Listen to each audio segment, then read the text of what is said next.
இந்த இது கன்ஃபார்ம் ஆகி இங்க பிரேக் ஆஃப் செக்டர் ஆயிருக்கு கரெக்டா? ஆமா பிரேக் ஆஃப் செக்டர் தான். இப்போ உங்களுக்கு டச் ஆன மாதிரி இருக்கு. எனக்கு யூஎஸ் பாடி க்ளோஸ் ஆகாம இந்த முன்னாடியே இருக்கு டச் ஆன மாதிரி. அது ஆயிட்டு போகுது. ஏன் அப்படி ஆயிருக்குன்னா இது என்னது சப்ளைல ஓகேவா? சப்ளைல இருந்து இறங்கியிருக்கேன் ஒரு பாயிண்ட்ல அது பிரேக் ஆயிருக்கா? பிரேக் ஆஃப் செக்டரும் ஆயிருக்கு நமக்கு ஸ்ட்ரக்சர் படி. இங்க ஃபிளிப் இருக்கா?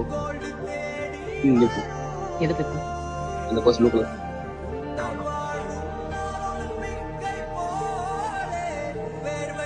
சோ ஸ்ட்ரக்சர் படி பார்க்கும்போது இப்படிதான் போயிருக்கு கரெக்ட்டுங்களா? Minor X. So this will be our break of sector. இப்போ இந்த இடத்துல ஃபிளிப் இருக்கா? இது என்னது சப்ளையா? 50% பாடி கேண்டலா? இந்த சப்ளை தான் இப்போ பிரேக் ஆயிருக்கா? ஃபிளிப் இருக்கா? மேல போய்